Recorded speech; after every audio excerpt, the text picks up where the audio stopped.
God of Terror, we are in the winner bracket final. Yes, map number 1, qualifier number 3 for the Banshee Cup, and we got, again, Garden of Terror, one of the bigger maps in the pool, with the Bratwurst boys going up against the Cats. So, good stuff. So far, the Bratwurst boys had a pretty solid run throughout the tournament here. And they are obviously one of the favorites. I mean, you just look at the lineup that they're running, and you know that this is one of the top teams that you just have to beat. But yeah, either way, we now have Alexstrasza quickly banned out. That's actually a wild first ban right there. Oh god, I mean, if you're going in the Garden of Terror, there's obviously a couple of suspects that we have. It's all about the mercenary camps. Maiev getting banned doesn't shock anybody when you see Ultralisk on the other side. So yeah, that's another one. But yeah, all in all, I'm pretty happy that we have that combo. Both of the teams did well, and this is not the last match in the qualifier either. I mean, again, winner bracket final, whichever team loses is going to drop down into the losers bracket, has another chance to make that losers bracket run into the grand final. This is qualifier number 3 out of 6. You gather points as you're going through the qualifier, through the rounds.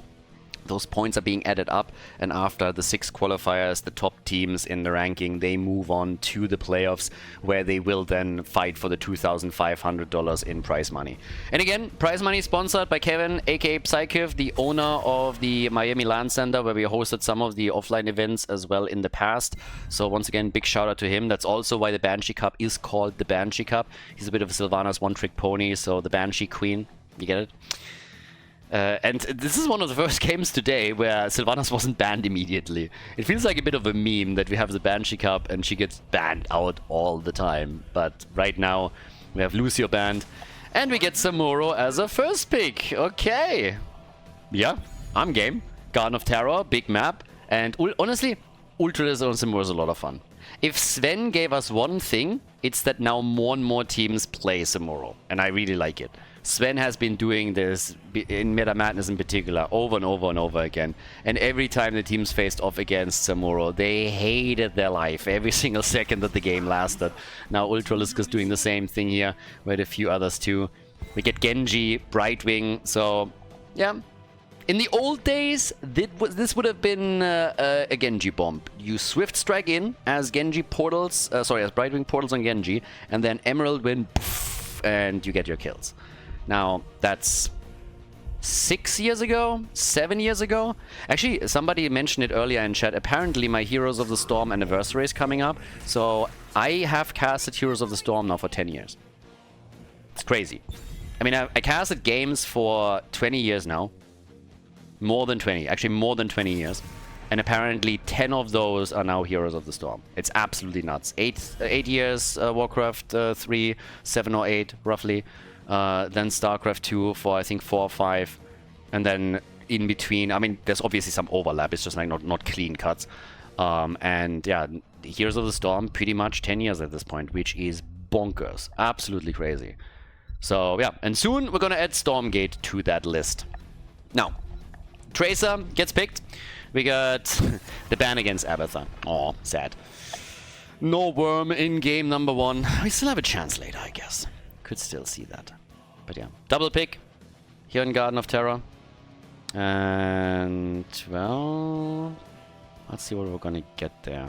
By the way, now that I cast this game for like 10 years, let me at least shit on something. Do you remember all of those casters that came in the HGC days? And it was like, we love this game so much. Like, God, I love this game. I just want an opportunity to cast it a little bit more. I don't care if it's like, I just want to cast the game a little bit because I have so much passion for that game. Oh my God, my passion for Heroes is boundless. It knows no end. And then HGC got killed and all of them were like, yeah, fuck this. Always love it. Passion always, as long as there's like a big paycheck waving somewhere, and then it's just like, yeah, you know what? I'm not that passionate. Oh, I got so much passion for this over there now. I hate those phonies. It's always the same. With every single game that I've ever cast in my life, it's always the same thing. It's always the same story. Anyways, Uther Hanzo there towards the end, and yeah, we could even get an Hanzo arrow into an APOC. I don't think that's gonna happen, but it's an option now. Sonya and Jojo. I was hoping for another Greymane pick at some point here. I mean, again, one of your goals is to go for the mercenary camps on the map. But final pick, Cassia. Cassia's in. Winner bracket final, map number 1. Let's go, everybody. Garden of Terror is our map. Bratwurst boys against Cats, game number 1. We are on Garden of Terror. On the left, Hazorbs with Hanzo. We got Dino and Tracer, Death Knight on Uther, Ultralis with Samuro, and Max Passion. Why am I talking about Max Passion?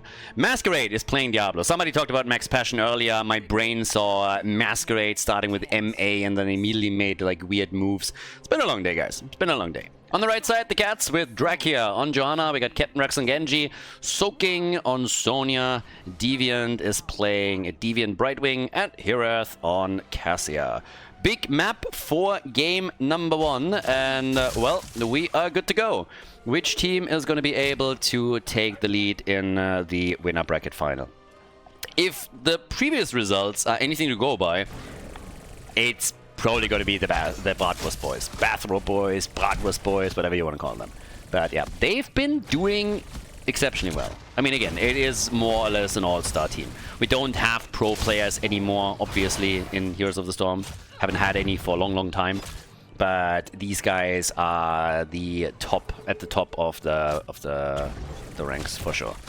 And again, if you have watched Heroes of the Storm esports in the last couple of years, you've seen them play on so many different teams. And yeah, there's actually a couple that came back just for this tournament and also for Meta Madness recently, which is always fun. It's awesome to have some players back in that took a bit of a hiatus for a while. Seeing Maka play, for example, again and busting out some moves. Lauber currently, I think, is playing some other game.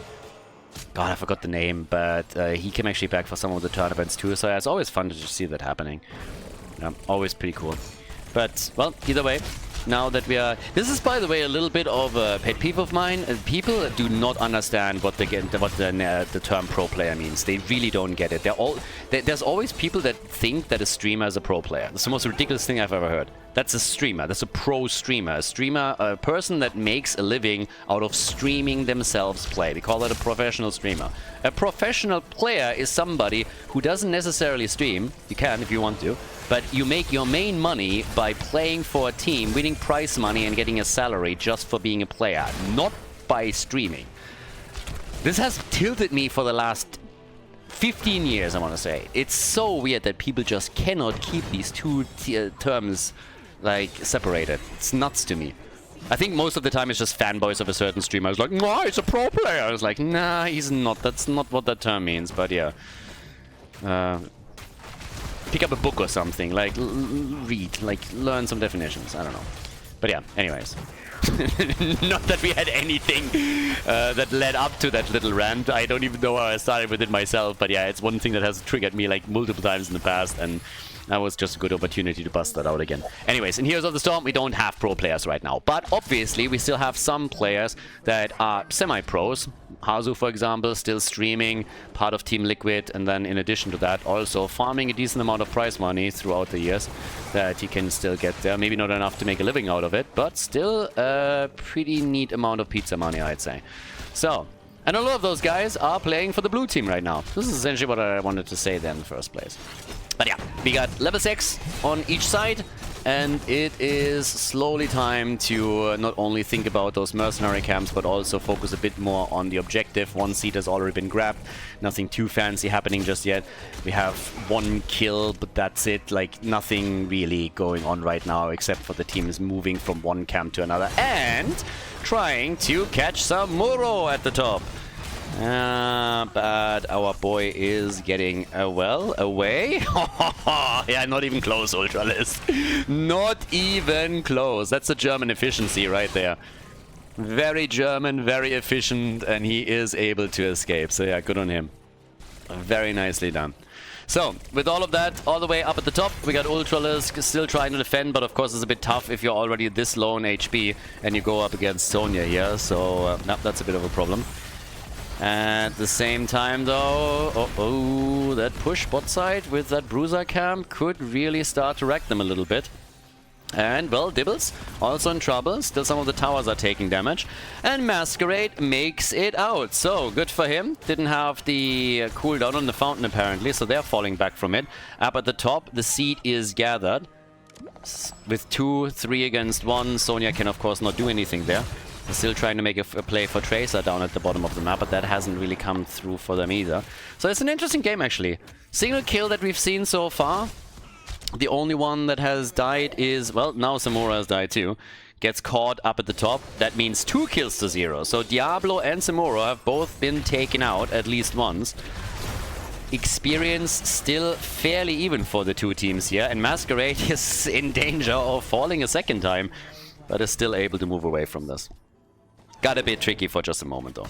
That double team at the top is also annoying if Brightwing hits you with a poly and you just can't do anything, and then all of a sudden Soaking is just unleashing damage after damage. That is a bit nasty as well. But as is, they are able to move out a bit of health from Brightwing down at the bottom of the map as Jojo was in trouble. But as the teams are now slowly getting towards heroic abilities and the next seed popping up on the map, we also have Soaking just pushed back slightly. Pretty tame early game, compared to some of the games that we've seen here today, where everything was just absolutely insane and bananas. This is fairly tame. There's a couple of camps still up that the teams can take. Level 10 should kick in for both of them at the same time, so I don't think that there's going to be a window that can be exploited by a team or another.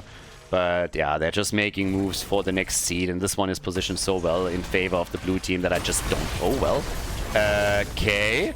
So much for the window is not going to matter. That window is not big, but it was perfectly used for a double kill.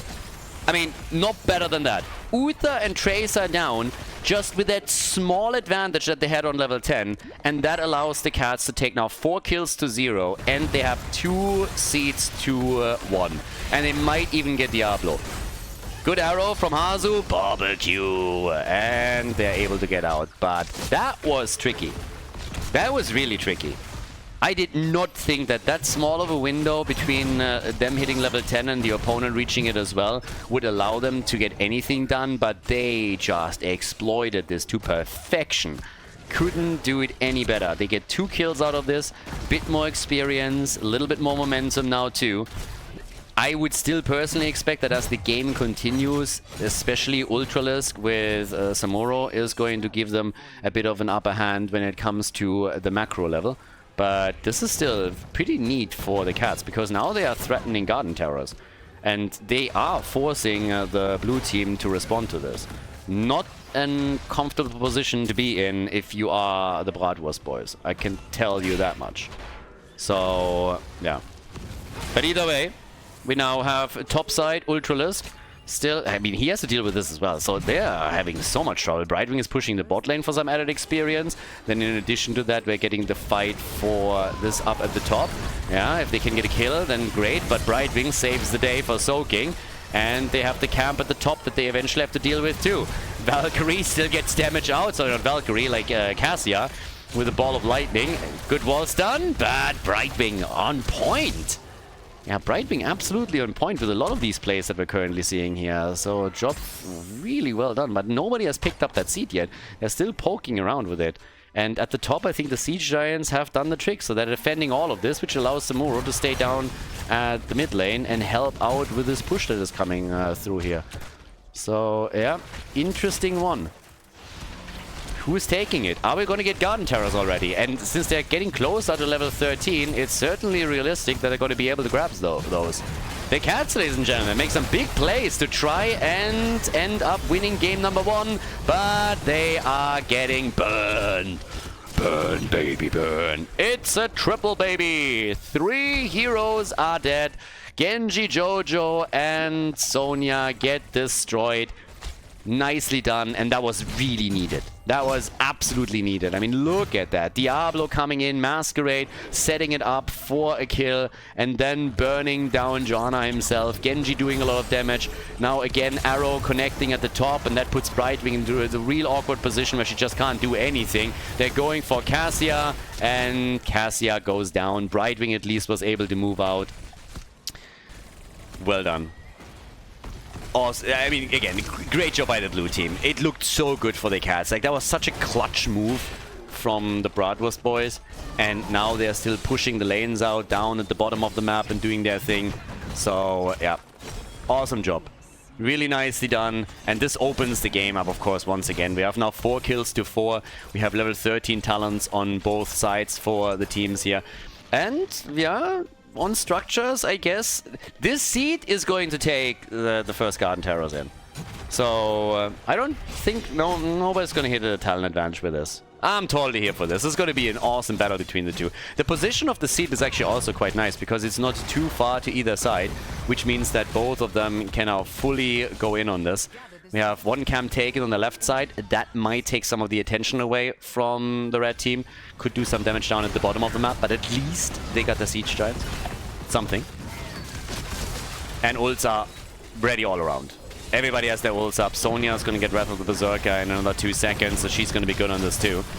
Tracer jumping in quickly. Nice jobs by Dino so far. So doing a lot of work with Tracer here. They're still waiting for Hanzo to unleash that one arrow to rule them all. And Samuro is trying to apply more pressure, I suppose, in the middle. If he takes this out and the minion wave comes in with the Siege Giants, that's the dream. But, well, as they do that, Uther gets melted. What? That's not supposed to happen. Samuro drifts off into the middle. He's supposed to play a little bit safer than this. So yeah, arrow is out. Has been also not able to do a lot of work here. So now we get the channel, and I guess that is Garden Terrors. No? They're able to interrupt, but it's still a 5 versus 4. Uther's going to be back in 15 seconds, so buying a bit of time would certainly help them. Genji had to move into the middle to make sure the fort doesn't fall. I mean, yeah, obviously, those structures are starting to suffer. And now we might even talk about level 16 talents. If they can buy enough time, a little bit longer here, for Uther to be back, level 16 is actually realistic. So this might happen. It's an endless fight. Another wall stun for Masquerade, and he's not stopping there. If he gets 60... Oh, no! Oh, Cassia safe! Brightwing keeping Cassia alive. Topside 4 is taking damage too. Now it's Tracer who channels, and they're getting it, aren't they? Genji! No, too late. Genji, it's too late. Jojo is dead. Oh boy, this is getting worse and worse. Now you have Garden Terrors and your opponent only has 4 on the map. Brightwing trying to save the day again, but Soaking, yeah, he's dead. Soaking is down, and damn, are they in trouble now. Yep, they really are. The arrow is getting dodged, so at least that. But the fort in the middle is now already gone. Up at the top side, we're gonna see another one likely fall. Maybe can be defended. But with level 16 talents now in their hands, they're moving into the middle, trying to break the wall down here. We have already topside Samuro dealing with Cassia and hoping to eliminate another fort. And they're getting kills. They're still getting kills. They're able to come in and take Genji down. All that momentum in the hands of the Bratwurst boys. They're doing their thing, looking good. At this point, we have just one attack coming in after another against Diablo. Divine Shield just there to save Masquerade, but Hazu might suffer the consequences since Uther doesn't have his panic button anymore. Another wall stun, looking for the angle. And the save, but Brightwing's gone, and so is Jojo. Oh boy, yeah, now it's an absolute avalanche. They are killing them. They're going through the cats like hot butter through cheese. One hero after another is just dropped. Even with 16 talents for the red team, they have no chance of bringing this back right now. Topside keep is about to fall. They're pressuring the core. It's a 5 versus 3, and it is on. It is on like Lolaron. I mean, Sonya is now dead too, and the arrow... Yeah, very optimistic. Thought that Diablo would flip him into the arrow, I suppose, but that didn't happen. The shield is gone on the other hand, and yep, that is all she wrote. The Bratwurst boys with the victory in game number 1 of the best of 3 series here at the winner bracket final of Banshee Cup qualifier number 3. GG, and well played. Before we head into game number 2, make sure that you subscribe to the channel if you haven't done it yet so you don't miss out on any future content here on Khaldor TV. Towers of Doom, map number 2. Today is a quick one, honestly. I don't think we had a 3-mapper today yet, at least not in the games that I casted. Now, this might be the first one. For that to happen, the cats have to win it. They looked good in game number 1 until they didn't. It's just crazy how the blue team is just... Once they have an advantage, they're latching onto it. and they are just crushing things. But let's see. Vikings get banned immediately. Surprise, surprise, you would have thought, after the winner bracket semifinal. But there's still a couple of big picks that, of course, they could go for here. I also want to know if they are now going to ban... I actually don't know what the cats are going to do here. They are the ones that are coming in with picks like Cho'Gall every now and then. So I want to see what they could do in order to make this a little bit more crazy. Maiev gets banned. It is, as usual, the Ultralisk respect ban that we're getting from them. But yeah. Come on, blue team. What are you removing? What are you afraid of?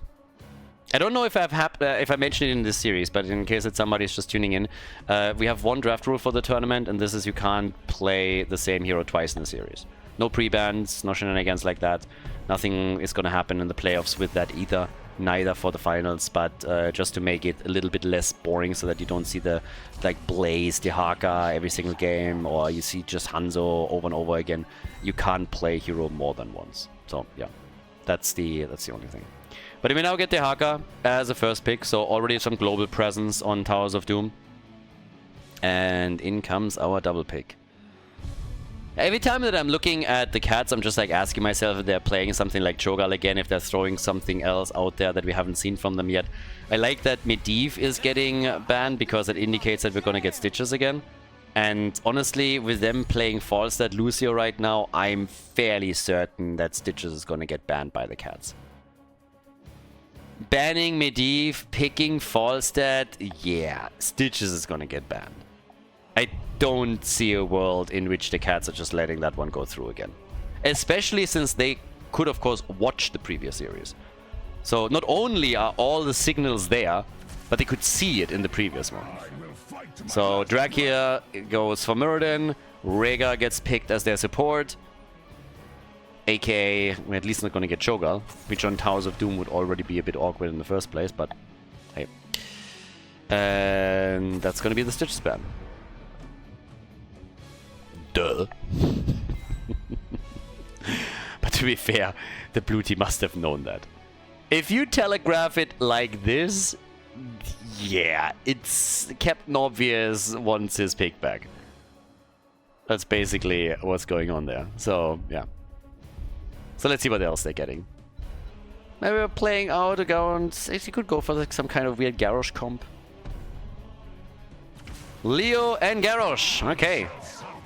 Garrosh is in, Leo at the top, gonna deal with the Haka, and that leaves us with Ultralisk as the final pick. Now, again, every single time that somebody picks Falstad over there, normally it ends up in the hands of Ultralisk, so it still stands to reason that in this case, yes, it might be Dino, but there's also a good chance that Dino just picks another damage dealer, puts Falstad over to Ultra, and Ultra has been on point with Falstad today. Absolutely on point, I gotta say. So, yeah. But, here we go. The double pick, Phoenix Jaina. Alright. Got some burst damage for sure. Stormbolt into the Hakatong. Jaina slow and damage. Can work this. And that leaves us with Ultralisk as the final pick. So, hero for him or hero for Dino? What is he picking before they're starting to swap? I feel like he wants to unleash his Kerrigan at some point, but I don't think here. But we haven't seen that today, and his Maiev has been consistently banned. Alarak! Alright. We're getting Alarak. Towers of Doom, everybody. Alarak is our final pick. Game number 2 in the best of 3 series at the winner bracket final of the 3rd qualifier for the Banshee Cup. Bratwurst boys against the cats. The match point for the blue team. Over on the left side, we have Hazu on Leoric. I think that one's kind of a given. Pretty much everybody knows this at this point. So yeah, Hazu is going to play that one out. We have Death Knight on Lucio this time. Ultralisk with Alarak. This should be interesting. Ultralisk on Alarak is a pretty interesting pick, and he is going for stacks, so I want to see how much he can do with that. It's always a little bit risky, and it feels like Alarak backfired for a lot of teams recently. We have Masquerade on Garrosh, we get Dino on Falstad. First time that he plays it. And on the right side, we get the Cats with Soaking on Dehaka, Hireth on Jaina, Captain Rex on Phoenix, Deviant on Rhaegar, and Drakia on Mirrodin. An insta-attack against Dehaka, which didn't really do anything for them. At least they didn't get a kill. But I have my eyes, as mentioned, on Ultralisk's Alarak. So they are...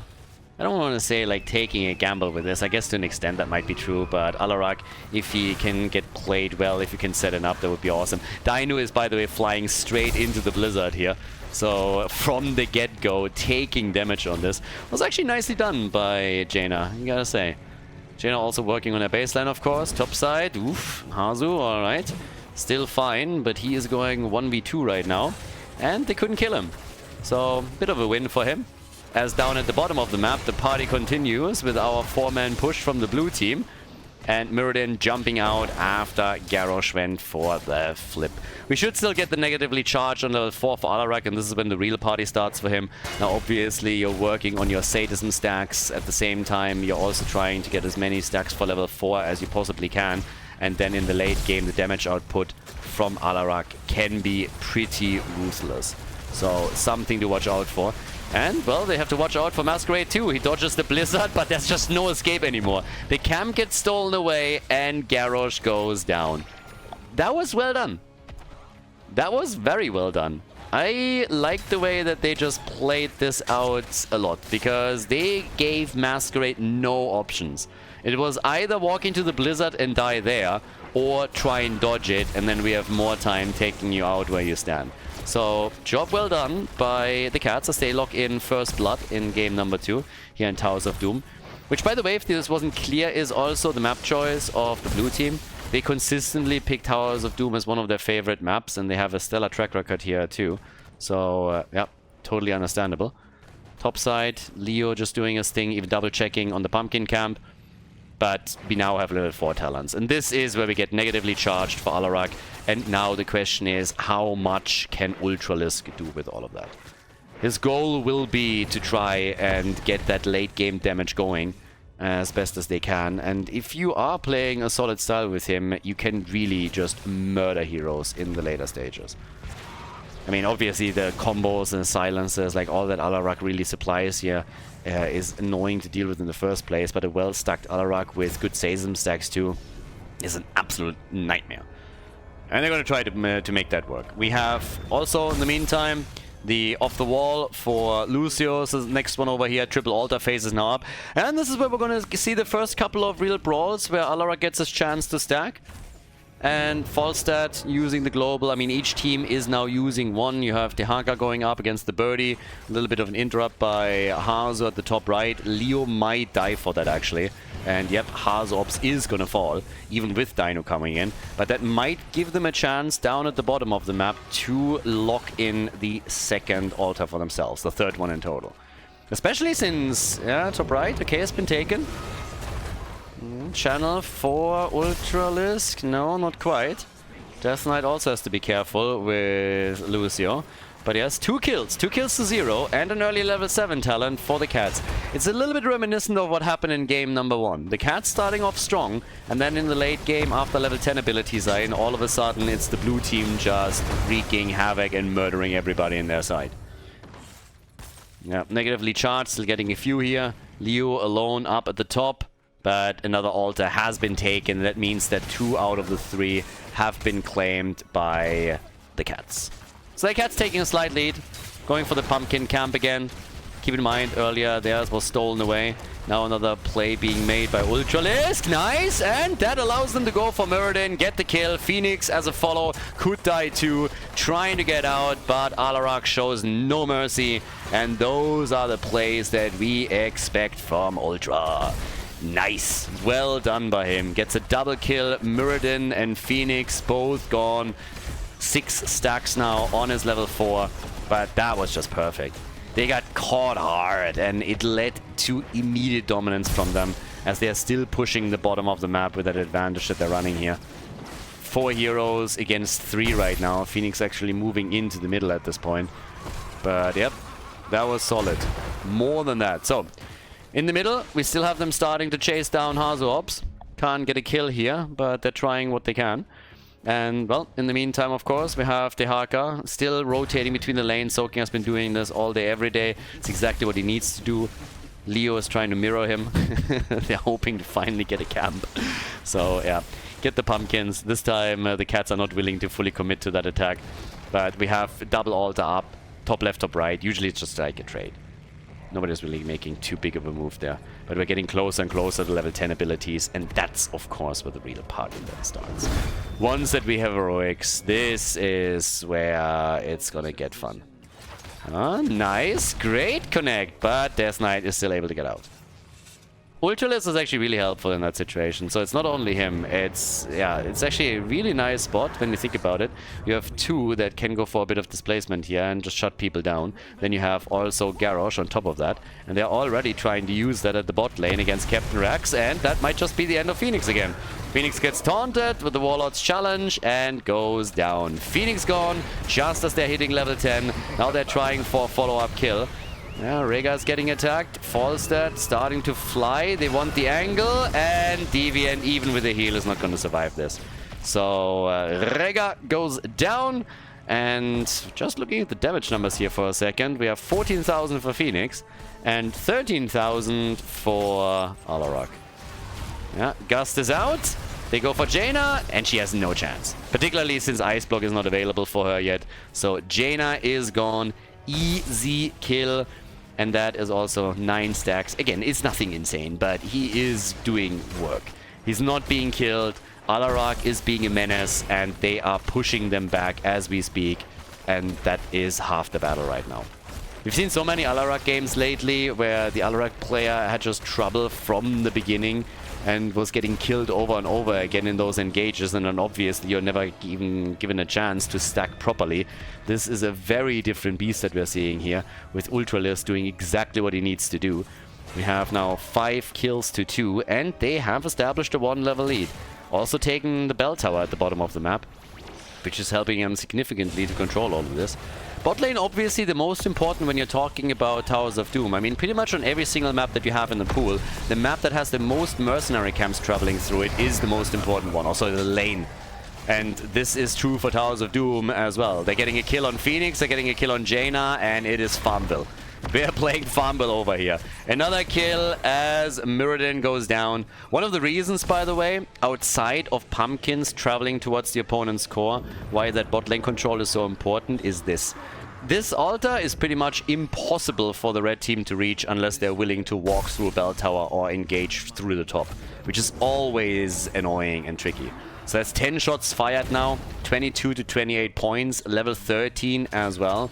And they're trying to escort even more in. It's a great spot for the blue team to be in.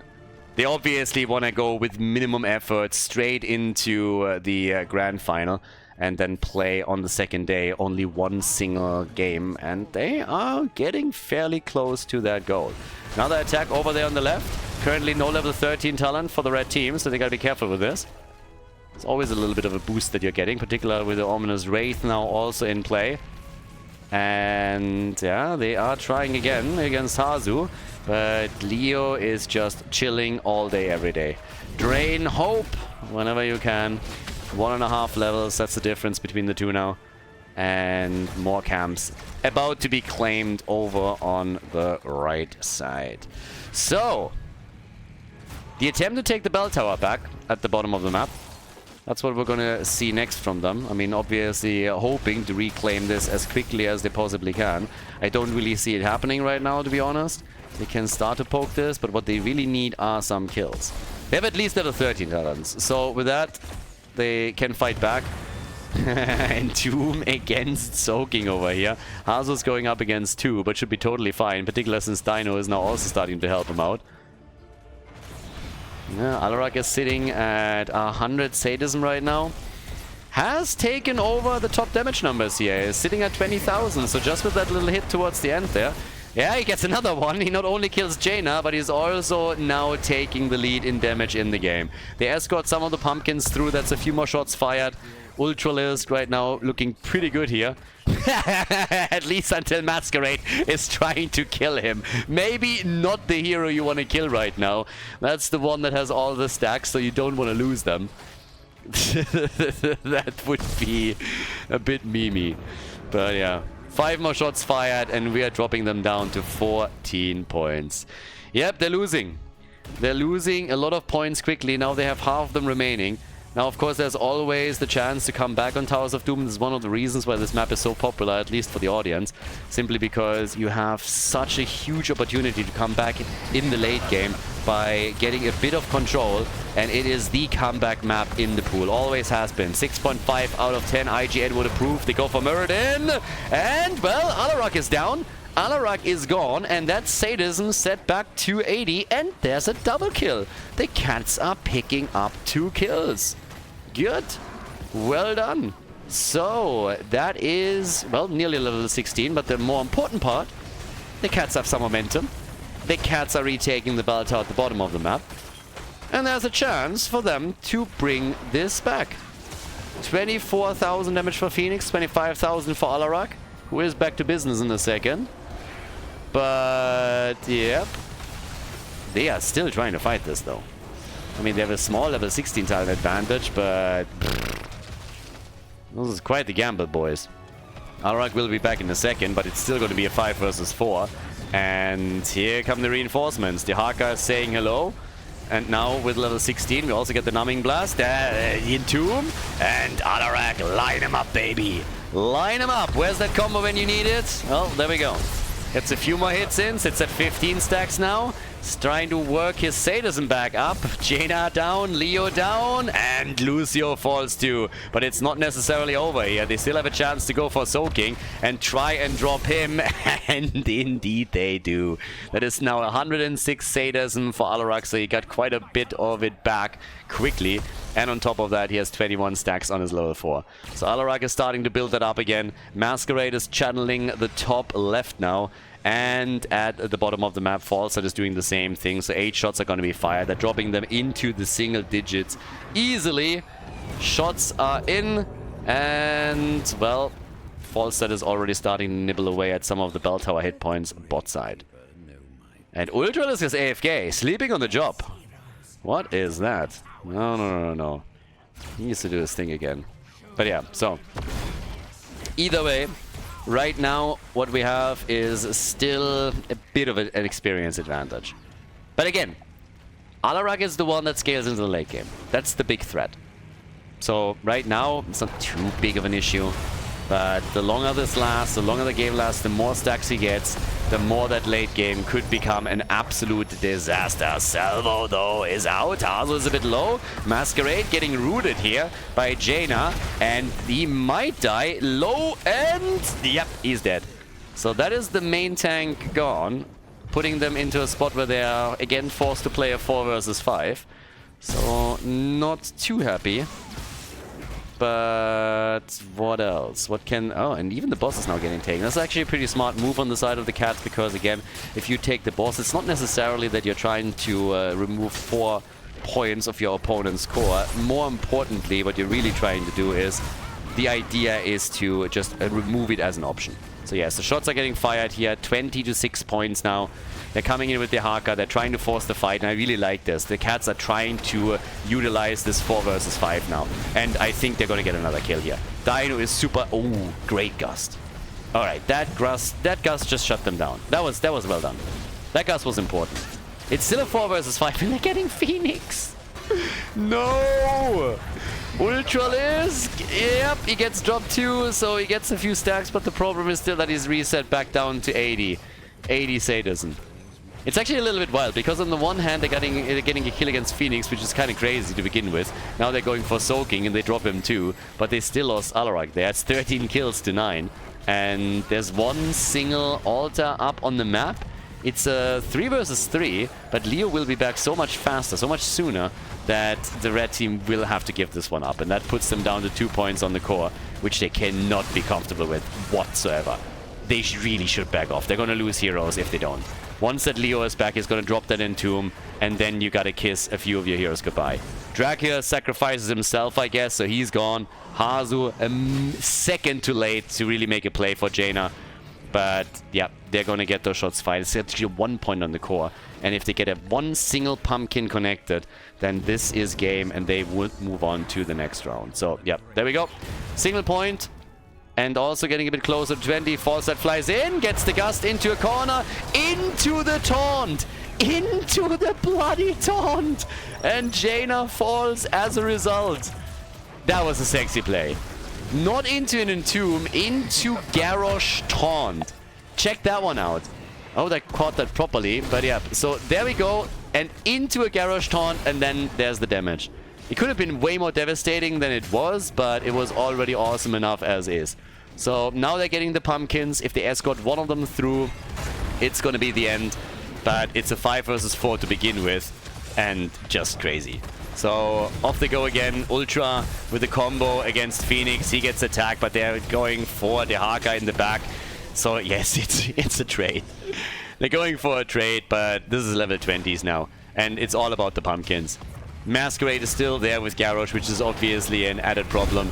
And there we go. Buried alive. They're trying to go for another kill. They have to defend against the pumpkins or it's just over. And yeah, Phoenix is gone. There's the gust into the corner. This is not happening. The Bratwurst boys, they are too strong. They're just simply too strong right now.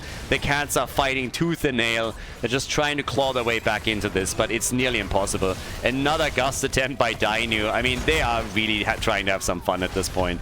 But that is Mirrodin gone. The altar at the bottom of the map is going to spawn in a second, and anyone can just simply move in and start to take this. So Dainu still trying to get the kill here, I suppose. Masquerade just going for the full trollolololol, and that's going to be the channel. So yeah, lights out. GG and well done. Bratwurst boys move on to the grand final. Great series, great tournament run in this third qualifier by them. And the cats drop down into the losers bracket as the W is taken by the blue team on Towers of Doom. GG.